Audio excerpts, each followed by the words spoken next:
एक शख्स खैबर पख्तूनख्वा में दहशत गर्दी लाया, रियासत और आवाम को ऐसे शख्स पर नहीं छोड़ सकते।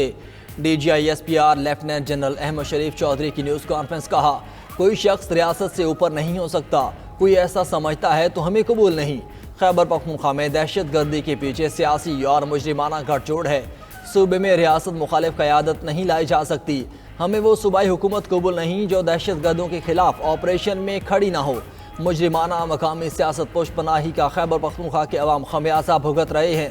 तर्जमान पाक फौज ने सवालात की भी बौछार कर दी। कहा, सूबे में ऑपरेशन की मुखालफत करने वाले हुकूमत कौन चाहता है? कौन है जो कहता है पाकिस्तान की सिक्योरिटी की गारंटी काबुल देगा? कौन है जो कह रहा है कि दहशत गर्दों से बातचीत करें? मुहाजिरीन को ना निकालने का बयानिया कहाँ से आया? ये गुमराहकुन बातें इसलिए होती हैं कि असलहा आता रहे।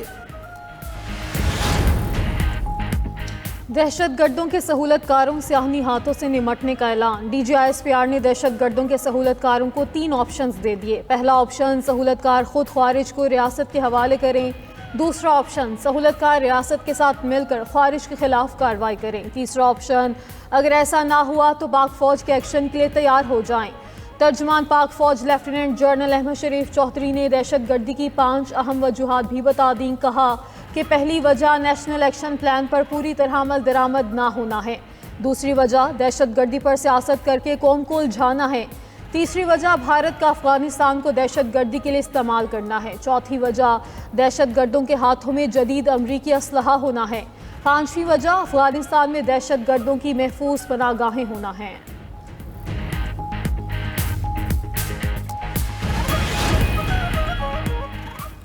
दहशत गर्दों के पीछे अफगानिस्तान तक जाएंगे, कलअदम TTP से बदला लेंगे। वज़ीर दिफा ख्वाजा आसिफ ने वाज़ेह कर दिया। कहा कि अफगान हुकूमत दहशत गर्दों के खिलाफ कार्रवाई नहीं कर रही।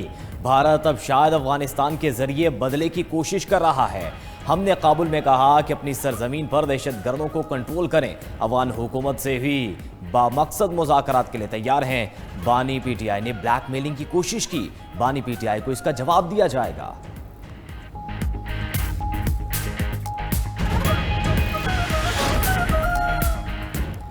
खैबर पख्तूनख्वा असम्बली का इजलास आज 3 बजे बुलाने का फैसला। पेशावर में तहरीक इंसाफ की क़यादत और हुकूमती अरकान का इजलास। अली अमीन गंडापुर के इस्तीफे के बाद की सूरत हाल का जायजा। तहरीक अदम एतमाद समेत मुख्तलिफ ऑप्शंस पर गौर। अली अमीन गंडापुर ने कहा वो अपना इस्तीफ़ा गवर्नर को भिजवा चुके। गवर्नर खैबर पख्तूनख्वा ने कहा उन्हें इस्तीफ़ा नहीं मिला। रहनुमा PTI असद कैसर कहते हैं सुहेल आफरीदी को वज़ीर आला बनाने का फैसला बानी चेयरमैन का है, किसी को अपने मैंडेट पर डाका डालने नहीं देंगे।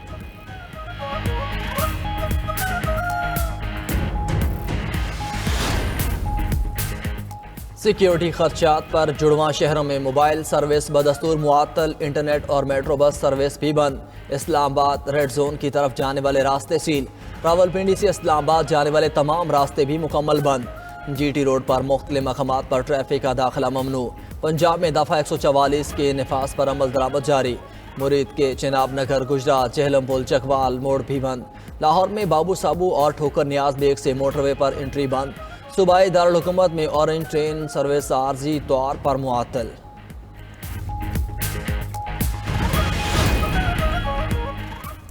वज़ीर दाखिला मोहसिन नकवी और वज़ीर मुमलिकत तलाल चौधरी का फैज़ाबाद का दौरा। मुख्तलिफ इलाकों में सिक्योरिटी इंतजामात का जायजा, जवानों का हौसला बढ़ाया। वज़ीर दाखिला मोहसिन नकवी की इस्लामाबाद पुलिस और फेडरल कांस्टेबलरी के जवानों से मुलाकात। कहा कि किसी जत्थे को इस्लामाबाद या किसी और शहर पर चढ़ाई की किसी सूरत इजाज़त नहीं देंगे।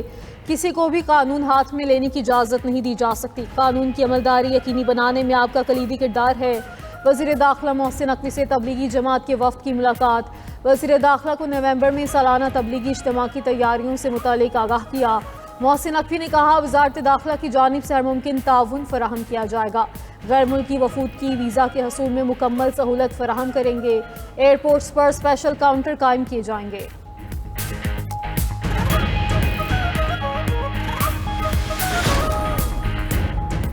वज़ीर इत्तलात अता तारड़ से अमरीकी नाज़िमुल उमूर नेटली बेकर की मुलाकात। दो तरफ़ा ताल्लुकात, डिजिटल मीडिया, शराकतदारी समेत मुख्तलिफ अमूर पर तबादला ख्याल। वज़ीर इत्तलात ने कहा दहशत गर्दी के खिलाफ कुर्बानियाँ पूरी दुनिया के अमन के लिए हैं। पाकिस्तान कुदरती हुस्न, सकाफती तनो और तारीखी विरसे में मालामाल है। सयाहत के फ़रोग से मुआशी सरगर्मियों में इजाफा होगा। अमरीकी नाज़िमुल उमूर ने कहा पाकिस्तान की मईशत, इस्तेहकाम और तरक्की की समत बढ़ रही है। दहशतगर्दी के खिलाफ पाकिस्तान के सफ़े अव्वल के किरदार की सताइश की। वज़ीर ख़जाना मोहम्मद औरंगज़ेब अमरीका रवाना, वर्ल्ड बैंक और IMF के इजलासों में पाकिस्तान की नुमाइंदगी करेंगे।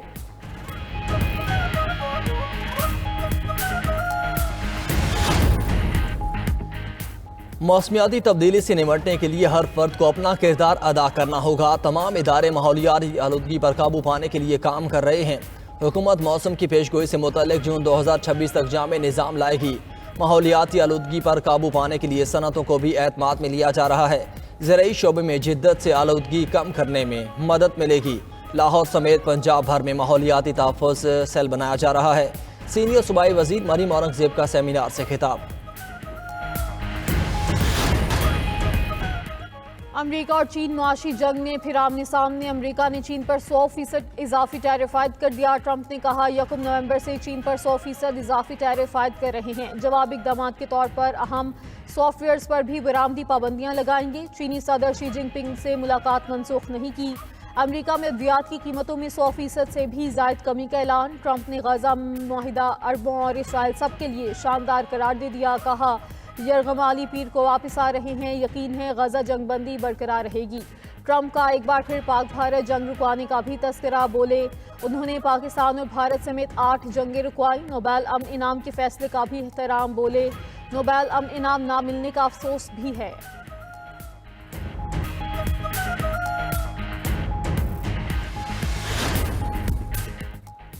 नोबेल इनाम वेनेजुएला की मारिया कोरेना मचाडो के नाम। नोबेल इनाम देने वाली इंतजामिया ने करार दिया कि मारिया को इनाम जमहूरियत, इंसानी आज़ादी और सियासी हकूक़ के तहफ़्फ़ुज़ के लिए जिद्दोजहद के इतराफ़ में दिया गया।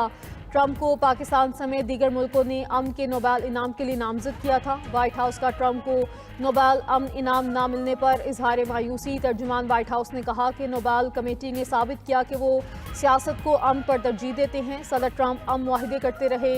मारिया कोरेना ने अमन का नोबेल इनाम अमरीकी सदर ट्रंप और वेनेजुएला के अवाम के नाम कर दिया।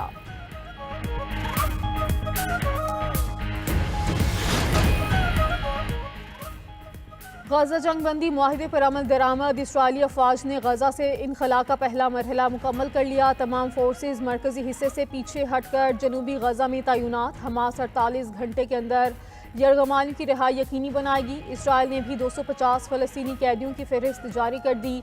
मारूफ फ़लस्तीनी रहनुमाओं मरवान बरगूसी, अहमद सादात, हसन सलाम और अब्बास अल सईद के नाम शामिल नहीं। गजा में मुश्तरका टास्क फोर्स के तहत 200 एहलकार तैनात होंगे।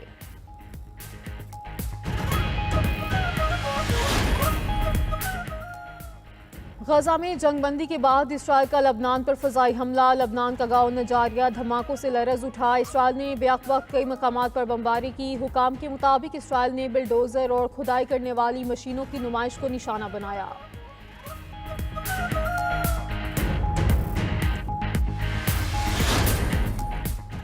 फ्रांसीसी सदर इमैनुअल मैक्रोन ने लिकोर्नो को दोबारा वज़ीर-ए-आज़म नामज़द कर दिया। लिकोर्नो ने 4 रोज़ कबल ही ओहदे से इस्तीफ़ा दिया था। दोबारा नामजदगी से सियासी हलचल मच गई। लिकोर्नो को पीर तक अगले साल का बजट पेश करने की जिम्मेदारी सौंपी गई है। लिकोर्नो ने कहा पार्लियामेंट में मैक्रोन की अक्सरियत नहीं, एतमाद का वोट हासिल करना होगा।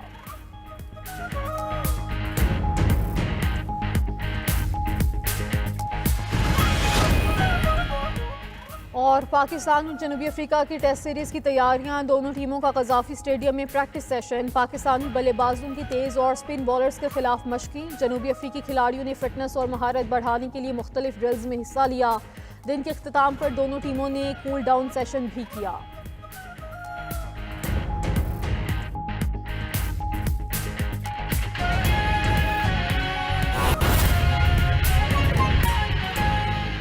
अमरीकी रियासत टेनेसी में फौजी तनसीब में धमाका हुआ। पुलिस का कहना है पहले धमाके के बाद कई छोटे धमाके भी हुए, जिसके बाद 19 अफराद लापता हैं। अमरीकी मीडिया के मुताबिक धमाके में मुतादिद अफराद हलाक हुए।